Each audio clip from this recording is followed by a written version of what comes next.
저는 올해 75입니다. 여수에서 작은 한식집을 운영하며 혼자 살아가고 있죠. 남편은 벌써 20년 전에 세상을 떠났습니다. 그때부터 정말 하루하루가 전쟁이었어요. 딸아이 하나 키우려고 새벽같이 일어나 시장 가서 장을 보고 밤늦게까지 설거지를 했습니다. 손님이 없는 날은 불안했고 손님이 많은 날은 허리가 끊어질 것 같았죠. 그렇게 악착같이 일해서 딸을 대학까지 보냈어요. 제가 평생 모은 돈으로 등록금 대주고 생활비 보내주고 졸업할 때까지 최선을 다했습니다. 딸이 좋은 사람 만나서 행복하게 살기만 바랐죠. 그게 제 유일한 바람이었어요. 하지만 딸아이는 언제부턴가 저와 멀어지기 시작했습니다. 사춘기 때부터였을까요? 제가 뭘 물어봐도 대답을 짧게 했고 같이 있어도 휴대폰만 보더라고요. 저는 그냥 사춘기라서 그런가 보다 했어요. 시간이 지나면 좋아지겠지 생각했습니다. 그런데 대학 졸업하고 나서도 딸은 변하지 않았어요. 전화도 제가 먼저 해야 받고 통화도 3분을 넘기지 않았습니다. 명절에 내려오라고 해도 바쁘다는 핑계만 댔죠. 처음엔 서운했어요. 정말 많이 서운했습니다. 밤에 혼자 누워서 눈물도 많이 흘렸죠. 딸은 3년 전에 결혼했습니다. 자영업하는 남자를 만나 경기도로 이사를 갔어요. 결혼식 날 딸의 웨딩드레스 입은 모습을 보면서 마음 한편이 뭉클했습니다. 하지만 동시에 이제 정말 딸이 멀어지는구나 싶었죠. 결혼 후에는 연락이 더 뜸해졌어요. 명절에도 남편 집안이 바쁘다며 거의 내려오지 않았습니다. 저는 그냥 포기했어요. 어쩔 수 없다고 생각했습니다. 딸도 자기 인생이 있는데 늙은 엄마한테 매달려 있을 수는 없잖아요. 그렇게 스스로를 위로하며 살았죠. 대신 제 노후 준비는 철저히 했습니다. 여수 시내에 있는 3억짜리 아파트가 제 집이에요. 작지만 깨끗하고 살기 좋은 곳이죠. 그리고 평생 모은 돈이 1억 5천만 원 정도 있습니다. 많은 건 아니지만 혼자 살아가기엔 충분한 돈이에요. 한식집도 꾸준히 단골 손님들이 와주셔서 생활비 정도는 벌 수 있었고요. 저는 이렇게 살다가 조용히 생을 마감하겠거니 했습니다. 딸에게 기대하지 않기로 마음먹었죠. 그게 서로에게 편한 거라고 생각했어요. 그런데 지난주 목요일이었습니다. 저녁 장사를 마치고 집에 돌아와 텔레비전을 보고 있는데 딸한테서 전화가 왔어요. 평소 같으면 제가 먼저 전화하는데 딸이 먼저 전화한 건 정말 오랜만이었습니다.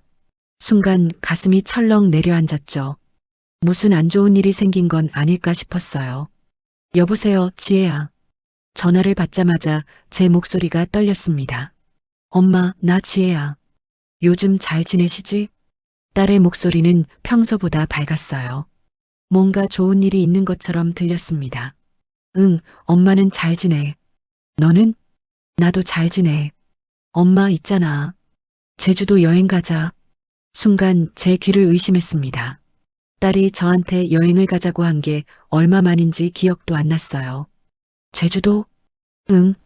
티켓 다 끊어놨어. 다음 주 토요일부터 이틀. 같이 가자.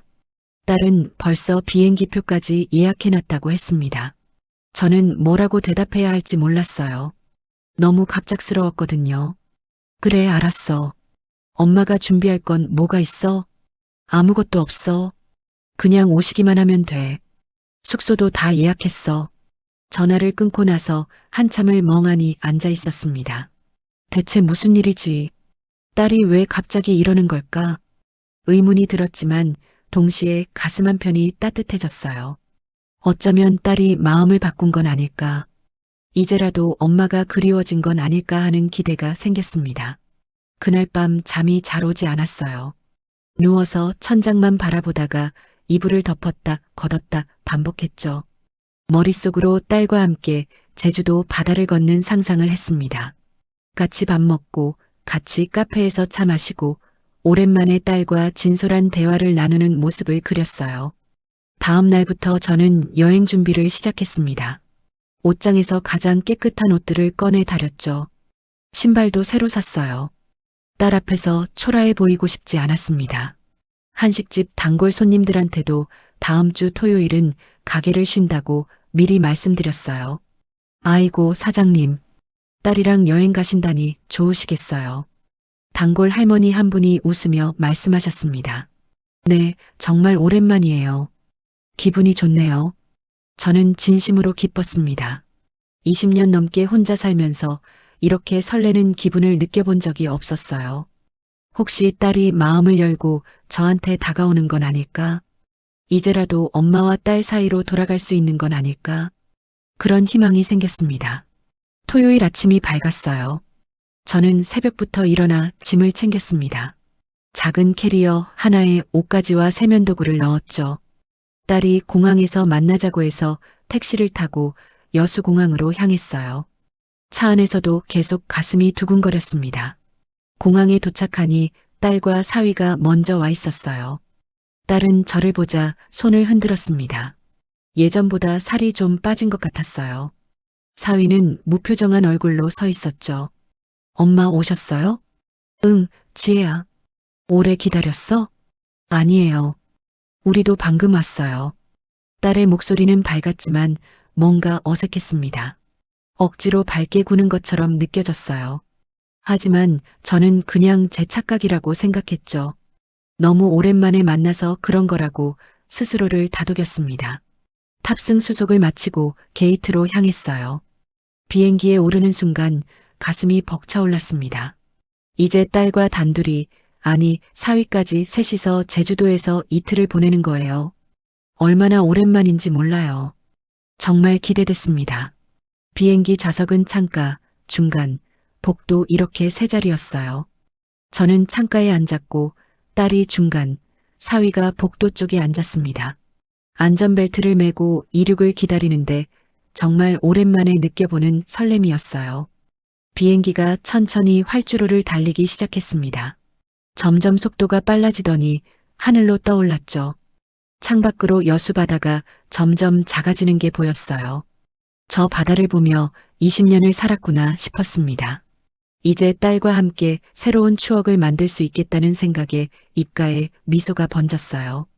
비행기가 안정적으로 날기 시작했습니다.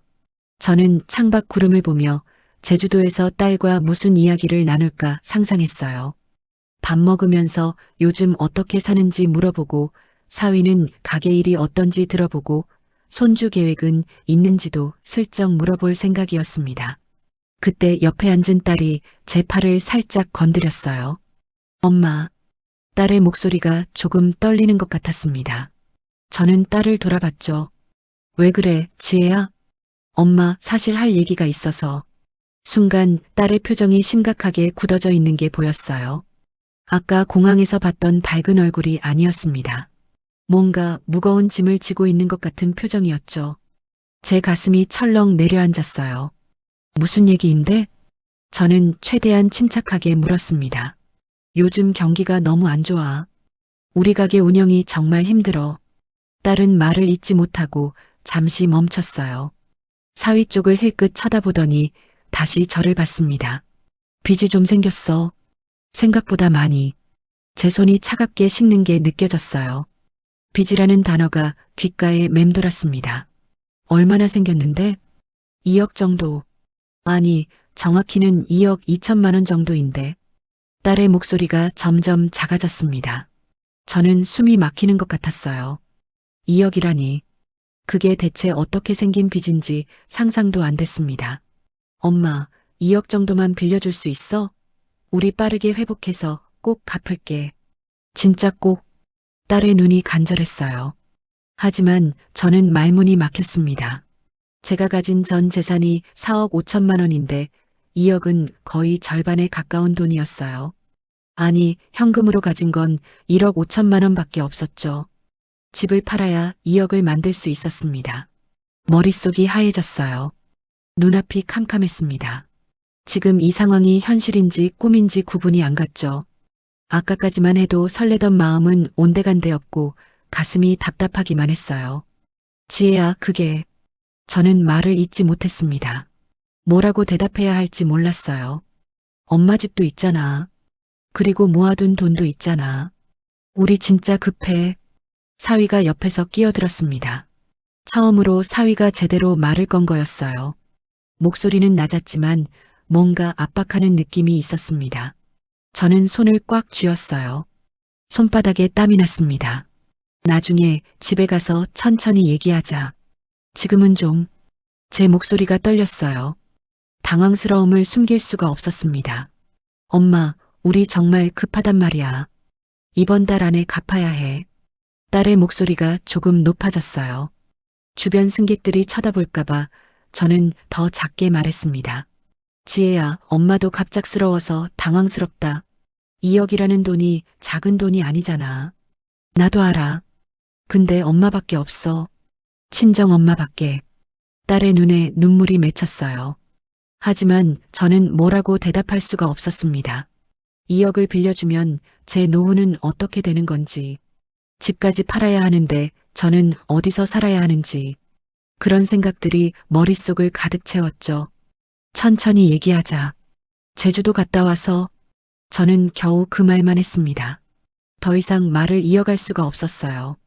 그 순간 딸과 사위의 얼굴이 확 굳었습니다. 아까까지 간절하던 눈빛이 차갑게 식는 게 느껴졌어요.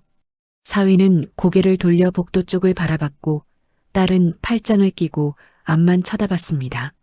비행기 안의 분위기가 순식간에 얼어붙었어요. 아까까지만 해도 따뜻했던 공기가 차갑게 식었습니다. 저는 창밖을 바라봤지만 아무것도 보이지 않았어요. 눈앞이 흐릿했습니다. 가슴이 답답했어요. 숨을 쉬는 게 힘들었습니다.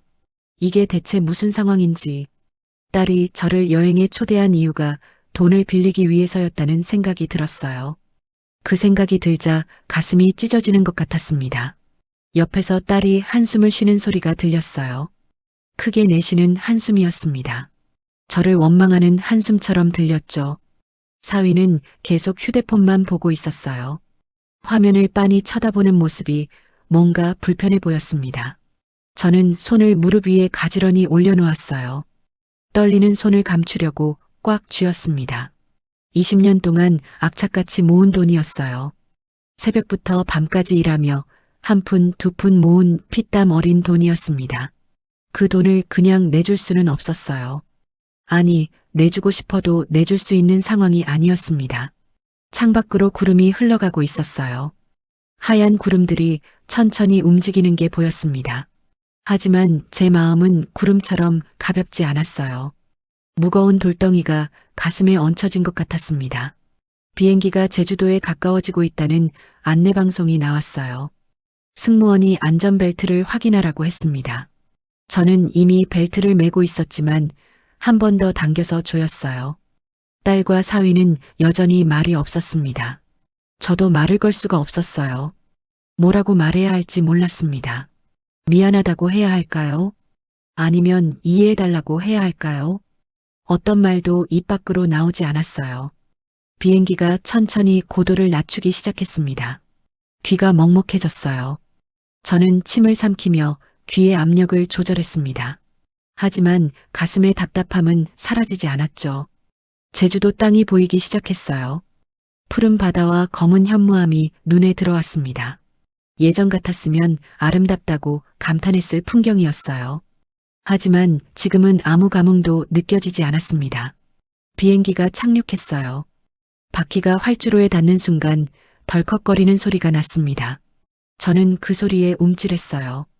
설레던 여행의 시작이 이렇게 무거운 침묵으로 시작될 줄은 몰랐습니다.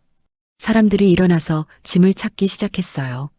저도 일어났지만 다리에 힘이 없었습니다. 딸과 사위도 말없이 짐을 챙겼죠. 우리는 그렇게 침묵 속에서 비행기를 내렸습니다. 공항을 나서자 제주도 특유의 바람이 불어왔어요. 따뜻한 바람이었지만 제 마음은 차갑기만 했습니다. 렌터카를 빌려서 첫 번째 관광지로 향했죠. 사위가 운전대를 잡았고 딸이 조수석에 앉았어요. 저는 뒷좌석에 혼자 앉았습니다. 차 안은 조용했어요. 라디오 소리만 작게 흘러나왔습니다. 아무도 말을 하지 않았죠. 저는 창밖을 내다봤어요. 제주도의 푸른 들판이 지나가고 있었습니다. 유채꽃이 노랗게 피어 있는 게 보였어요. 예전 같았으면 저기 좀 보라고 딸한테 말했을 텐데 지금은 입을 열 수가 없었습니다. 30분쯤 달렸을까요? 성산 1출봉에 도착했어요. 주차장에 차를 세우고 내렸습니다. 관광객들이 많았어요.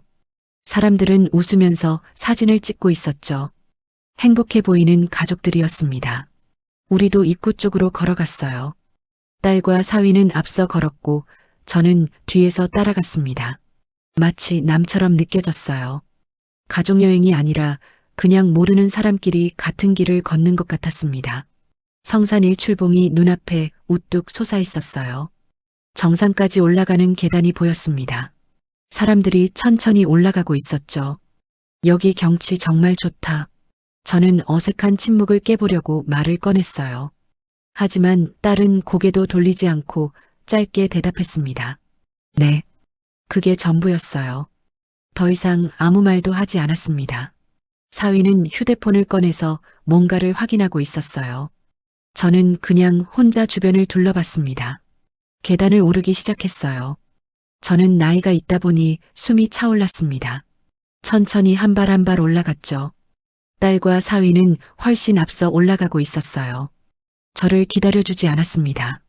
중간쯤 올라갔을 때 잠시 쉬었어요. 난간에 기대서 숨을 골랐습니다. 아래를 내려다보니 푸른 바다가 펼쳐져 있었어요. 파도가 하얗게 부서지는 게 보였습니다. 아름다운 풍경이었지만 마음이 편하지 않았어요. 정상에 올라갔을 때 딸과 사위는 이미 사진을 찍고 있었어요. 저는 멀리서 그 모습을 바라봤습니다.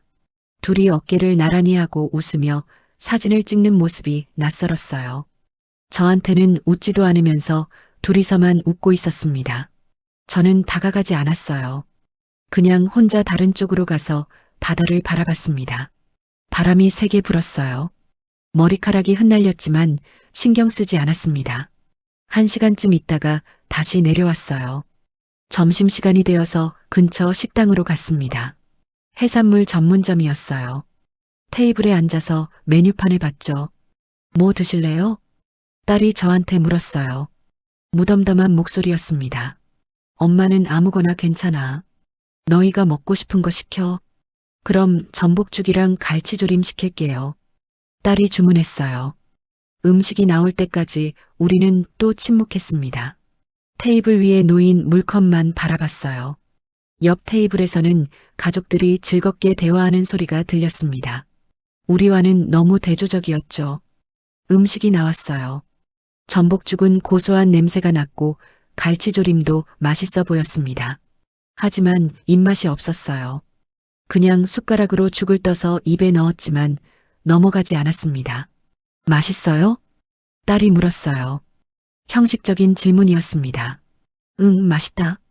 저도 형식적으로 대답했어요. 실제로는 아무 맛도 느껴지지 않았습니다. 사위는 갈치를 집어먹으면서 계속 한숨을 쉬었어요. 깊은 한숨이었습니다. 뭔가 불만이 가득한 것 같았죠. 저는 그 한숨 소리를 들으며 밥을 먹었어요. 식사를 마치고 다음 장소로 이동했습니다. 섭지코지였어요. 바다를 따라 산책로가 있었습니다. 사람들이 걸으며 사진을 찍고 있었죠. 우리도 걷기 시작했어요. 역시나 딸과 사위는 앞서 걸었고 저는 뒤에서 따라갔습니다. 거리가 점점 벌어졌어요. 저는 천천히 걸을 수밖에 없었지만 둘은 빠르게 걸어갔습니다. 파도 소리가 들렸어요. 철썩거리는 소리가 귓가에 맴돌았습니다. 저는 걸으면서 생각했어요. 이 여행이 정말 저를 위한 거였을까? 딸이 진심으로 저와 시간을 보내고 싶어서 제안한 여행이었을까? 아니라는 생각이 들었어요. 처음부터 목적이 있었던 거였습니다. 돈을 빌리기 위해서 저를 불렀던 거죠. 그 생각이 들자 가슴이 무너지는 것 같았어요. 오후 내내 여러 곳을 돌아다녔습니다. 하지만 어디를 가도 즐겁지 않았어요. 딸은 저를 거의 쳐다보지도 않았습니다. 사위는 계속 휴대폰만 들여다봤죠. 저는 그냥 혼자 따라다니는 느낌이었어요. 해가 지기 시작했어요. 하늘이 붉게 물들었습니다. 노을이 아름다웠지만 마음에 와닿지 않았어요. 저녁을 먹으러 갔어요. 흑돼지 고깃집이었습니다. 고기 굽는 냄새가 식욕을 자극했지만 저는 여전히 먹고 싶지 않았어요. 많이 드세요. 딸이 제 앞에 고기를 놓아줬어요. 하지만 눈빛은 차갑기만 했습니다. 저는 고맙다고 말하고 고기를 먹었어요. 씹어도 씹어도 맛이 없었습니다. 저녁을 먹고 숙소로 돌아왔어요. 펜션이었습니다. 방이 2개 있었는데 딸 부부가 한 방을 쓰고 저는 혼자 한 방을 썼어요. 짐을 풀고 침대에 누웠습니다. 천장을 바라봤어요. 하얀 천장이 눈에 들어왔죠. 옆방에서 딸과 사위가 나지막이 대화하는 소리가 들렸어요. 무슨 얘기를 하는지는 정확히 들리지 않았지만 분위기는 무거운 것 같았습니다. 저는 이불을 덮었어요. 몸은 피곤했지만 잠이 오지 않았습니다. 딸의 부탁을 어떻게 해야 할지 계속 생각했어요. 2억이라는 돈은 제게 너무 큰 돈이었습니다. 집을 팔면 줄 수 있을까요? 하지만 집을 팔면 저는 어디서 살아야 하죠? 전세를 얻는다고 해도 남는 돈이 얼마 없을 거예요. 그럼 제 노후는 어떻게 되는 건가요? 현금 1억 5천만 원을 다 주면요. 그러면 제 통장은 텅 비는 겁니다. 앞으로 살아갈 돈이 하나도 없어지는 거죠. 한식집 수입만으로는 생활비도 빠듯한데 저축은 꿈도 못 꿀 거예요. 눈물이 났어요. 조용히 흘러내렸습니다. 딸을 위해 평생을 살았는데 이게 제가 받는 대우인가 싶었어요. 여행이라며 불러놓고 돈 얘기를 꺼내고 거절하니까 차갑게 대하고 옆방에서 사위가 크게 한숨 쉬는 소리가 들렸어요. 그 한숨이 저를 원망하는 것 같았습니다. 저는 이불을 머리까지 덮었어요. 밤은 깊어갔지만 잠은 오지 않았습니다. 시계를 봤어요. 11시, 12시, 1시. 시간만 흘러갔습니다. 저는 그렇게 뜬 눈으로 밤을 지새웠어요. 길고 긴 밤이었습니다. 다음 날 아침 눈을 떴어요. 제대로 잠을 못 잤는지 몸이 무거웠습니다. 거울을 보니 눈밑이 퀭하니 내려앉아 있었어요. 세수를 하고 밖으로 나갔습니다. 딸과 사위는 이미 식탁에 앉아 있었어요. 펜션 주인이 준비해준 아침 식사가 차려져 있었습니다. 빵과 샐러드, 커피였죠. 잘 주무셨어요? 딸이 물었어요. 어제보다는 조금 부드러운 목소리였습니다. 응, 잘 잤어. 거짓말이었어요. 하지만 솔직하게 말할 수가 없었습니다. 아침을 먹으면서도 대화는 거의 없었어요. 저는 빵을 조금 먹고 커피를 마셨습니다. 쓴맛이 입안 가득 퍼졌죠. 오전에는 우도에 갔어요. 배를 타고 섬으로 건너갔습니다. 파도가 일렁이고 갈매기들이 울었어요. 섬에 도착해서 자전거를 빌렸습니다. 저는 자전거를 탈 자신이 없어서 전동 스쿠터를 빌렸어요. 딸과 사위는 자전거를 타고 앞서갔습니다. 저는 천천히 뒤를 따랐죠. 해안도로를 달렸어요. 한쪽으로는 바다가 펼쳐져 있었고 다른 쪽으로는 푸른 들판이 있었습니다. 바람이 시원하게 불었어요. 하지만 마음은 여전히 무겁기만 했습니다. 점심은 우도에서 먹었어요. 땅콩 아이스크림이 유명하다고 해서 하나 샀습니다. 달콤했지만 목이 넘어가지 않았어요. 오후에 다시 배를 타고 본섬으로 돌아왔어요. 저녁 시간이 다가오고 있었습니다. 차를 타고 해안도로를 달리는데 딸이 입을 열었어요. 엄마, 카페 하나 갈까요? 바다 보이는 데 있는 곳인데. 딸의 목소리에는 뭔가 의도가 담긴 것 같았어요. 저는 알았습니다. 다시 그 얘기를 꺼낼 거라는 걸. 그래, 좋아. 저는 대답했어요. 어차피 피할 수 없는 대화였습니다. 카페는 절벽 위에 있었어요. 통유리창 너머로 바다가 한눈에 보이는 곳이었습니다. 석양이 지고 있었어요. 하늘이 주황빛으로 물들어가고 있었죠. 우리는 창가 자리에 앉았어요. 저는 아메리카노를 주문했고 딸과 사위는 라떼를 시켰습니다. 커피가 나왔어요. 김이 모락모락 올라왔습니다. 저는 컵을 두 손으로 감싸 쥐었어요. 따뜻했지만 손이 떨렸습니다. 엄마, 딸이 저를 불렀어요. 저는 딸을 바라봤습니다. 생각해봤어? 우리 정말 급해. 이번 달 말까지 갚아야 해. 역시나였어요. 돈 얘기였습니다. 저는 어젯밤 내내 생각했던 대답을 꺼냈어요. 지혜야, 그래도 하나뿐인 딸인데 1억은 보태줄게. 제가 할 수 있는 최선이었어요. 1억 5천만 원 중에서 1억을 주면 제게 남는 건 5천만 원 뿐이었습니다. 하지만 그래도 딸이니까요. 그런데 딸의 얼굴이 굳어졌어요. 미간을 찌푸리며 고개를 저었습니다. 1억으로는 턱도 없어요. 빚이 2억이라니까요. 목소리가 날카로웠어요. 실망과 불만이 섞여 있었습니다.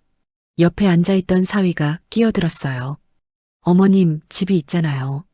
3억짜리 아파트. 사위가 처음으로 제대로 된 문장을 말했습니다. 목소리는 차분했지만 압박하는 느낌이 있었어요. 하나뿐인 딸인데 집 담보라도 잡아서 빌려주셔야 하는 거 아닙니까?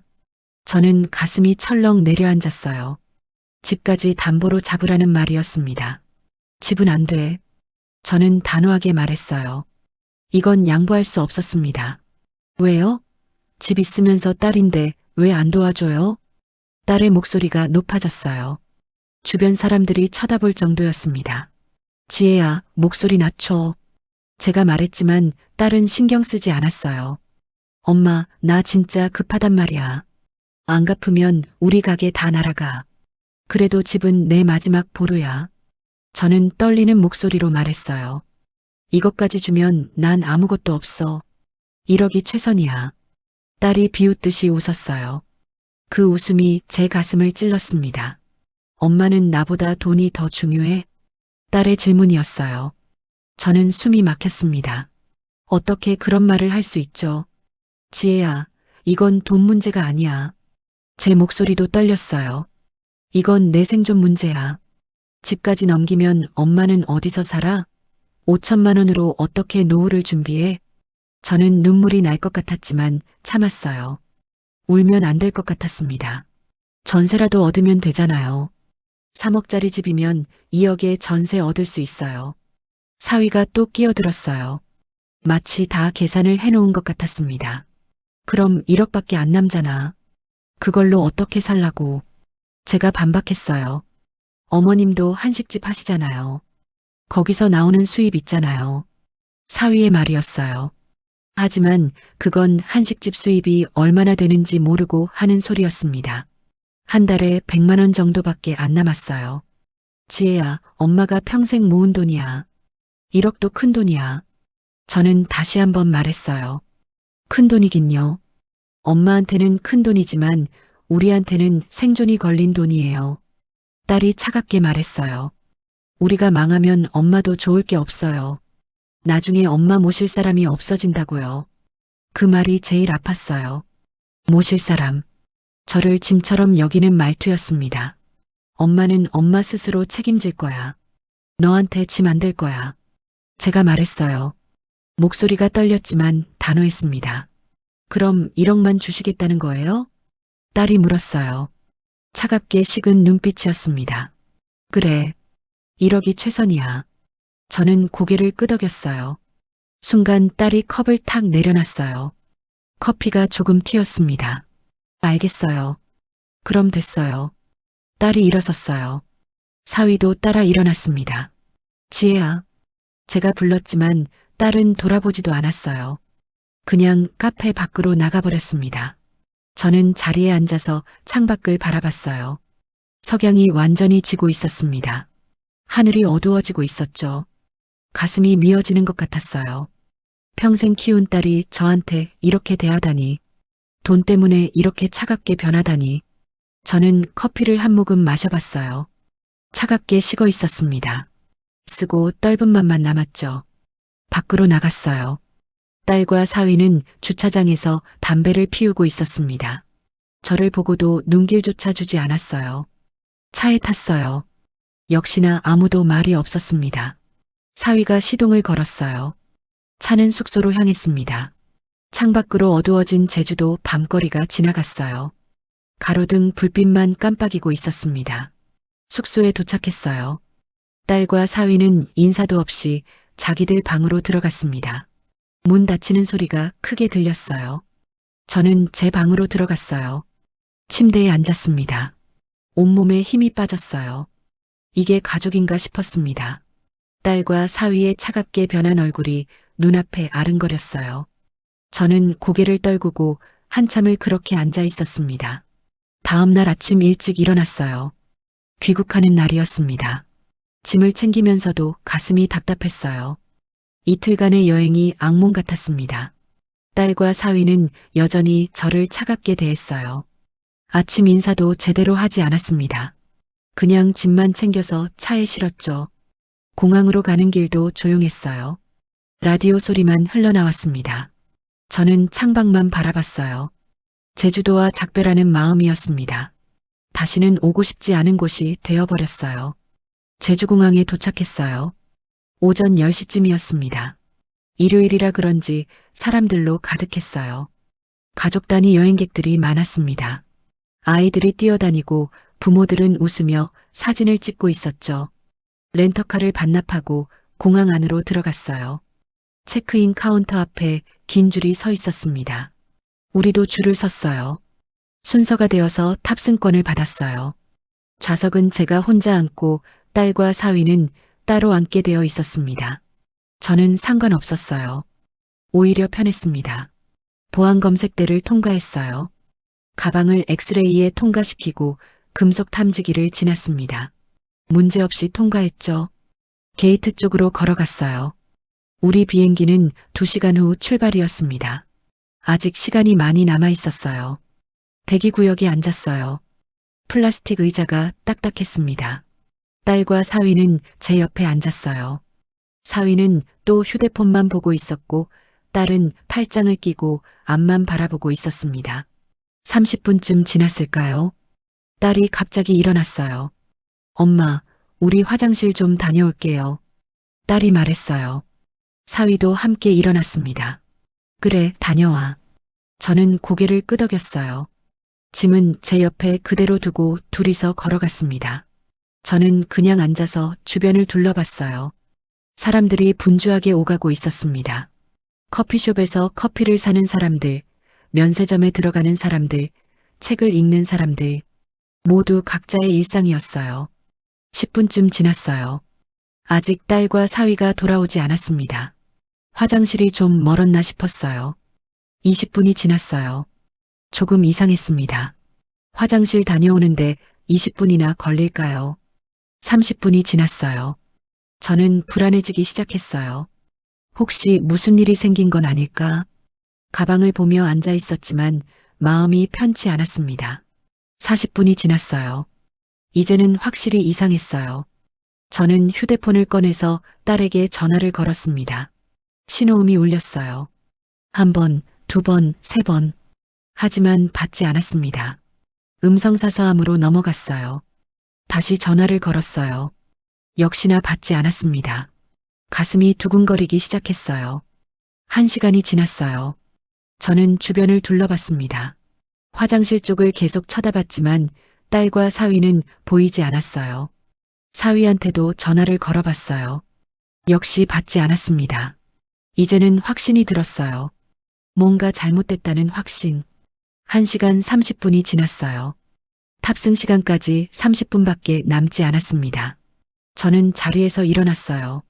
화장실로 가봐야겠다고 생각했습니다. 화장실에 갔어요. 여자 화장실 안을 둘러봤지만 딸은 없었습니다. 나와서 주변을 걸어다니며 찾아봤어요. 커피숍도 들여다보고 면세점 쪽도 가봤습니다. 하지만 아무 데도 없었어요. 다시 전화를 걸었어요. 받지 않았습니다. 계속 음성사서함만 나왔어요. 2시간이 지났어요. 탑승 시간이 다가왔습니다. 방송이 나왔어요. 여수행 비행기 탑승을 시작한다는 안내였습니다. 저는 게이트 앞에 서 있었어요. 사람들이 줄을 서서 탑승하기 시작했습니다. 하지만 저는 탈 수가 없었어요. 딸과 사위를 기다려야 했으니까요. 탑승이 거의 끝나갈 때쯤 직원이 저한테 다가왔어요. 손님, 탑승하셔야 하는데요. 직원이 탑승권을 확인하며 말했어요. 제 딸이랑 사위가 아직 안 왔어요. 저는 떨리는 목소리로 말했어요. 탑승 마감 5분 전입니다. 빨리 타셔야 해요. 직원이 재촉했어요. 하지만 저는 움직일 수가 없었습니다. 조금만 더 기다려주세요. 저는 애원했어요. 결국 비행기 문이 닫혔어요. 저는 탑승하지 못했습니다. 게이트 앞에 혼자 서 있었어요. 비행기가 출발하는 게 창밖으로 보였어요. 천천히 활주로로 이동하는 비행기. 저는 그 모습을 멍하니 바라봤습니다. 그제야 깨달았어요. 날 버리고 간 거구나. 딸과 사위가 저를 공항에 두고 간 거였어요. 눈물이 쏟아졌어요. 주체할 수 없을 만큼 많은 눈물이었습니다. 가슴이 무너지는 것 같았어요. 손님, 괜찮으세요? 공항 직원이 다가와서 물었어요. 젊은 여자 직원이었습니다. 저는 대답할 수가 없었어요. 계속 눈물만 흘렀습니다. 무슨 일이세요? 도와드릴까요? 직원이 걱정스러운 얼굴로 물었어요. 저는 떨리는 목소리로 상황을 설명했어요. 딸 사위와 함께 왔는데 화장실 간다며 사라졌다고. 3시간째 연락이 안 된다고. 저를 두고 간 것 같다고. 직원의 얼굴이 놀란 표호로 변했어요. 잠시만요. 제가 확인해 볼게요. 직원이 무전기로 뭔가를 확인했어요. 잠시 후 돌아와서 말했습니다. 따님과 사위분, 아까 비행기 탑승하셨어요. 역시나였어요. 저를 두고 탄 거였습니다. 다음 비행기는 언제 있어요? 저는 눈물을 닦으며 물었어요. 여수행은 오후 5시에 있습니다.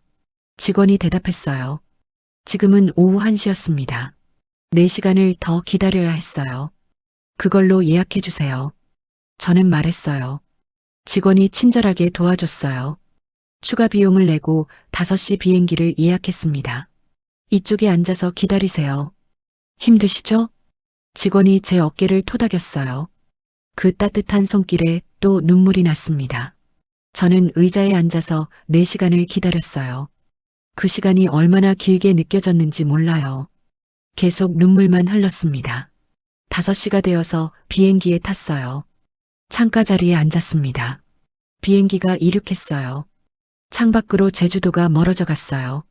저는 그 섬을 다시는 보고 싶지 않았습니다. 여수공항에 도착한 건 저녁 7시쯤이었어요.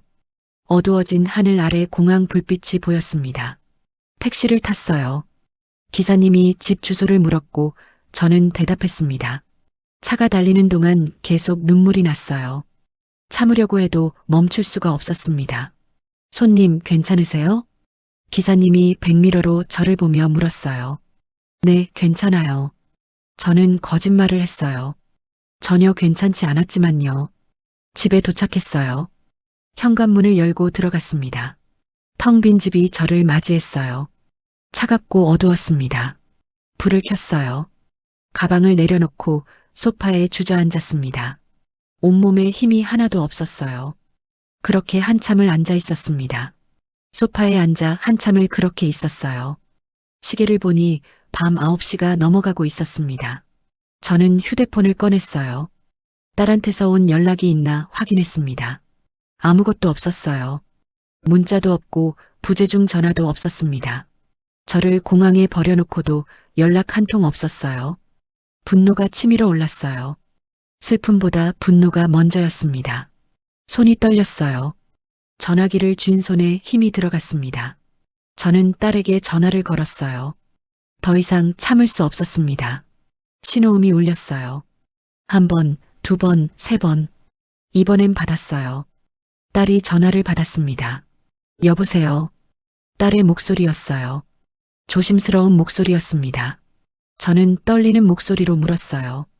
지혜야, 너 지금 집이야? 응, 엄마. 집이야.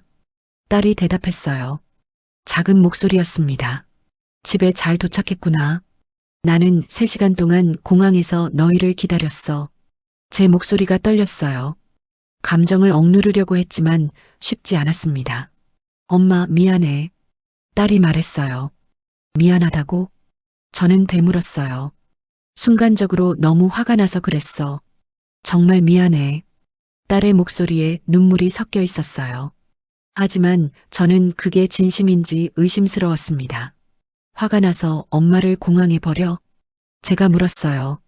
목소리가 높아졌습니다. 엄마가 도와주지 않겠다고 해서 사위가 너무 화가 났어. 나한테도 화내고. 나도 어쩔 수 없었어. 딸이 변명했어요. 사위 탓을 하고 있었습니다. 어쩔 수 없었다고? 남편이 화났다고 엄마를 버리는 게 어쩔 수 없는 거야? 저는 소리쳤어요. 참았던 감정이 터져 나왔습니다. 엄마, 목소리 좀 낮춰. 우리도 힘들었어. 정말 급한 상황이었다고 딸이 말했어요. 여전히 자기들 입장만 생각하고 있었습니다. 너희가 힘들면 엄마를 공항에 버려도 돼? 3시간 동안 엄마가 얼마나 불안했는지 알아? 저는 눈물이 났어요. 목이 메었습니다. 미안해. 진짜 미안해. 그때는 머리가 하얘져서 생각을 못했어. 딸이 울먹이며 말했어요. 생각을 못했다고? 아니야, 지혜야. 너는 생각한 거야. 엄마가 돈을 안 주니까 화풀이로 버리고 간 거지. 제가 말했어요. 분명하게 말했습니다. 전화 너머로 딸이 흐느끼는 소리가 들렸어요. 하지만 저는 더 이상 마음이 움직이지 않았습니다. 엄마, 정말 미안해. 잘못했어. 딸이 계속 미안하다고 했어요. 하지만 그게 뭐가 중요합니까? 이미 저를 버렸는데요. 이미 상처를 준 건데요. 지혜야. 저는 딸을 불렀어요.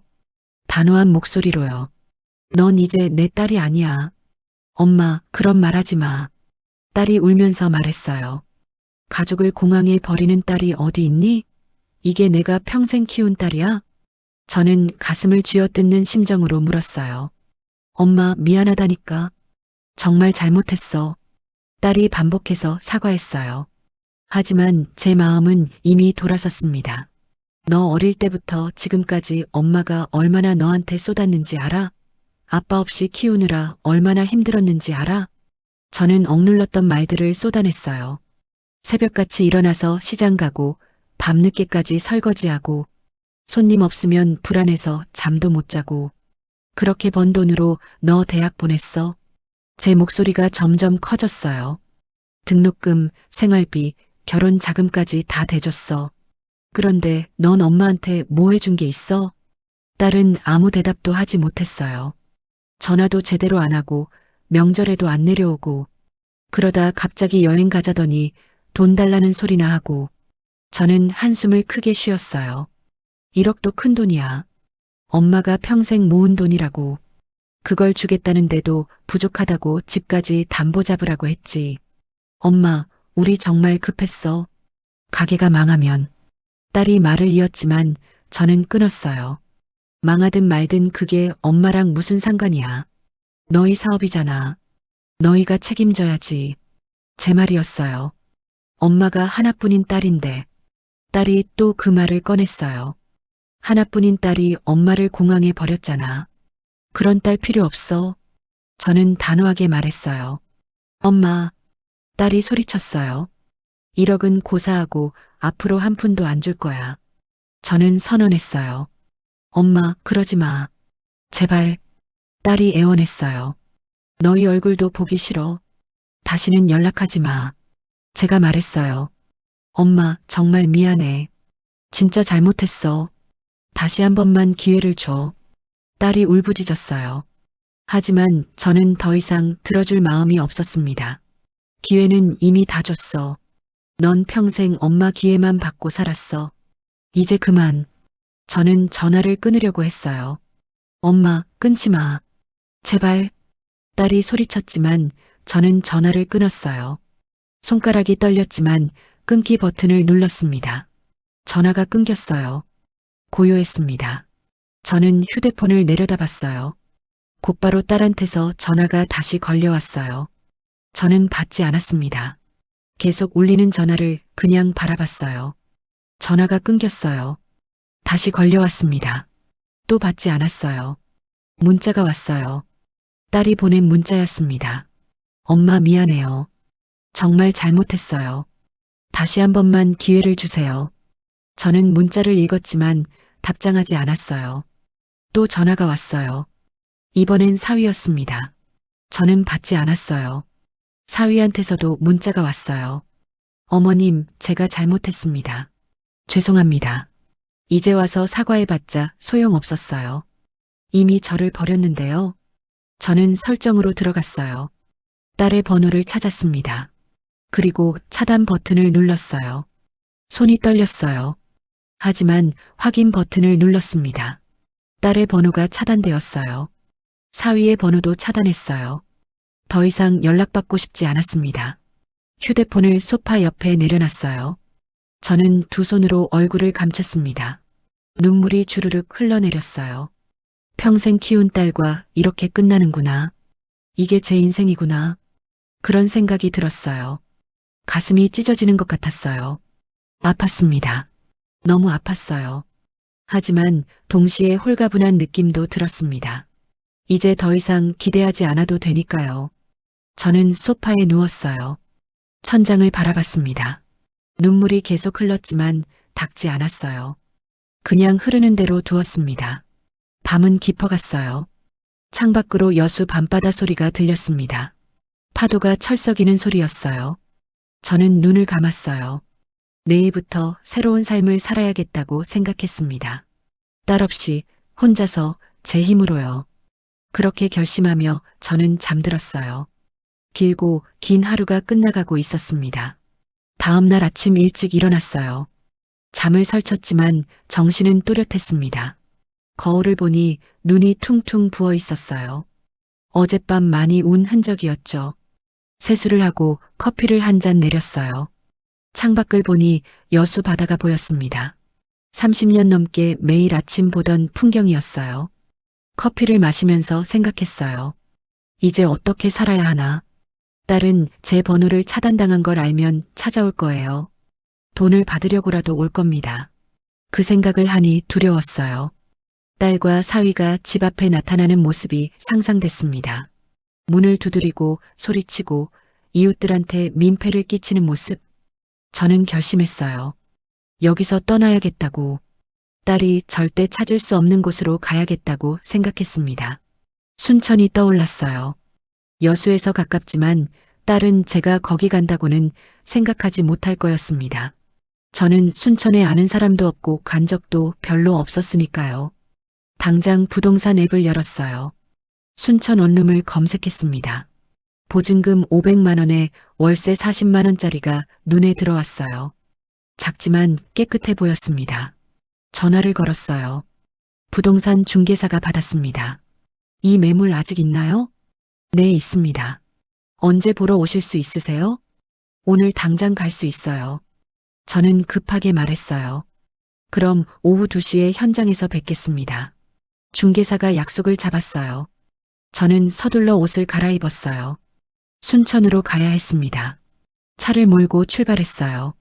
1시간쯤 걸려서 순천에 도착했어요. 약속 장소로 갔습니다. 중개사가 기다리고 있었어요. 안녕하세요. 올라가 보시죠. 중개사와 함께 건물에 들어갔어요. 3층이었습니다. 엘리베이터를 타고 올라갔어요. 문을 열자 작은 원룸이 나타났어요. 방 하나, 화장실 하나, 작은 주방. 심플했습니다. 어떠세요? 중개사가 물었어요. 좋네요. 이걸로 할게요. 저는 바로 결정했어요. 망설일 이유가 없었습니다. 빠르시네요. 그럼 계약서 작성하러 가시죠. 중개사가 웃으며 말했어요. 부동산 사무실로 갔어요. 계약서를 작성했습니다. 보증금 500만 원을 바로 송금했어요. 다음 주부터 입주 가능하세요. 중개사가 열쇠를 건네줬어요. 아니요, 내일부터 들어갈게요. 저는 말했어요. 네, 그러세요. 청소는 오늘 끝날 겁니다. 중개사가 고개를 끄덕였어요. 여수로 돌아왔어요. 집에 들어서자 갑자기 모든 게 낯설게 느껴졌습니다. 30년 넘게 살던 집인데 이제 떠날 거라고 생각하니 감회가 새로웠어요. 이사짐을 싸기 시작했어요. 옷가지들을 꺼내서 박스에 넣었습니다. 필요한 것만 챙겼어요. 나머지는 버리기로 했습니다. 서랍을 열었어요. 딸의 어린 시절 사진들이 나왔습니다. 초등학교 입학식 사진, 중학교 졸업 사진, 대학 합격했을 때 사진. 사진을 한참 들여다봤어요. 웃고 있는 딸의 얼굴이 보였습니다. 언제부터 이렇게 변한 걸까요? 언제부터 저와 멀어진 걸까요? 사진첩을 덮었어요. 더 이상 보고 싶지 않았습니다. 박스 맨 밑에 넣었어요. 한식집도 정리해야 했어요. 다음 날 아침 가게로 갔습니다. 문을 열고 들어서니 익숙한 냄새가 났어요. 된장 냄새, 참기름 냄새. 단골 손님들한테 전화를 돌렸어요. 안녕하세요. 저 사장입니다. 죄송한데 가게 정리하게 됐어요. 어머, 왜요? 무슨 일 있으세요? 단골 할머니가 놀라서 물었어요. 건강이 안 좋아져서 쉬려고요. 거짓말이었어요. 하지만 진실을 말할 수는 없었습니다. 아이고, 섭섭하네요.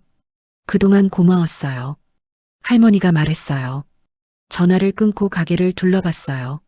30년 동안 일한 곳이었습니다. 여기서 딸을 키웠어요. 아침부터 밤까지 일하며 돈을 모았죠. 이제 이 모든 게 끝이구나. 그런 생각이 들었어요. 냉장고 안에 재료들을 정리했어요. 쓸만한 건 이웃 식당에 나눠줬습니다. 주방 기구들도 정리했어요.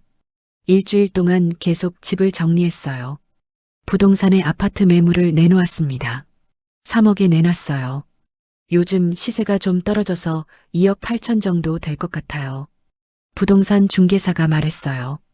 괜찮아요. 빨리 팔아주세요. 저는 말했어요. 가격은 중요하지 않았습니다. 빨리 떠나는 게 중요했어요. 짐을 다 쌌어요. 박스 5개가 전부였습니다. 30년 인생이 박스 5개에 담겼어요. 이사하는 날 아침이 밝았어요. 작은 화물차를 불렀습니다. 기사님이 박스를 실었어요. 집을 마지막으로 둘러봤어요. 빈 거실, 빈 방, 빈 주방. 아무것도 없었습니다. 현관문을 잠갔어요. 열쇠는 부동산에 맡기기로 했습니다. 저는 뒤돌아보지 않고 계단을 내려갔어요. 순천으로 향했어요. 화물차를 따라 제 차를 몰았습니다. 여수를 벗어나는 길, 백미러로 점점 작아지는 도시를 봤어요. 안녕, 여수. 안녕, 제 30년. 마음속으로 작별 인사를 했습니다. 순천에 도착했어요. 원룸 건물 앞에 차를 세웠습니다. 기사님이 짐을 날라줬어요. 혼자 사세요? 기사님이 물었어요. 네, 혼자요. 저는 대답했어요. 조심히 사세요. 기사님이 인사하고 떠났어요. 저는 원룸 안에 섰어요. 작은 공간이었습니다. 하지만 제게는 충분했어요. 짐을 풀기 시작했어요. 옷을 옷장에 걸었습니다. 이불을 폈어요. 주방 용품을 정리했죠. 해가 지기 시작했어요. 창밖으로 순천의 하늘이 보였습니다. 노을이 아름다웠어요. 저는 차를 한 잔 끓였어요. 창가에 앉아서 차를 마셨습니다. 따뜻한 차가 목으로 넘어갔어요. 이제 내 남은 인생은 내가 책임지면서 살아가겠어. 혼잣말을 했어요. 다짐이었습니다. 딸한테는 더 이상 연락하지 않을 거예요. 만나지도 않을 겁니다. 제 번호도 바꿀 생각이었어요. 1억 5천만 원이 제게 남았어요. 원룸 보증금 빼고 1억 정도였습니다. 이 돈으로 소박하게 살 거예요. 한 달에 100만 원씩만 쓰면 8년은 버틸 수 있었어요. 그 후에는 국민연금이 나올 거예요. 적은 돈이지만 살아가는 데는 충분할 겁니다. 저는 창밖을 바라봤어요. 순천의 하늘은 맑았습니다. 별이 하나둘 떠오르고 있었어요. 새로운 시작이에요. 75의 새로운 시작. 늦었지만 지금이라도 제 인생을 살아가려고요. 눈을 감았어요. 깊게 숨을 들이마셨습니다. 내쉬었어요. 마음이 편안했어요. 딸 걱정, 돈 걱정 내려놓으니 홀가분했습니다. 이제 저는 저를 위해 살 거예요. 아무도 아닌 저 자신을 위해서요. 그렇게 다짐하며 저는 차를 다 마셨어요. 컵을 싱크대에 놓고 침대에 누웠습니다. 천장을 바라봤어요. 새 집의 천장이었습니다. 낯설지만 곧 익숙해지겠죠. 눈을 감았어요. 내일부터 새로운 일상이 시작될 거예요. 저만의 일상, 저만의 인생. 그 생각을 하니 미소가 지어졌어요. 오랜만에 느껴보는 평화였습니다. 잘 자요, 과거의 저. 안녕, 새로운 저. 마음속으로 인사했어요. 그렇게 저는 잠들었습니다. 순천의 첫날 밤이 깊어가고 있었어요.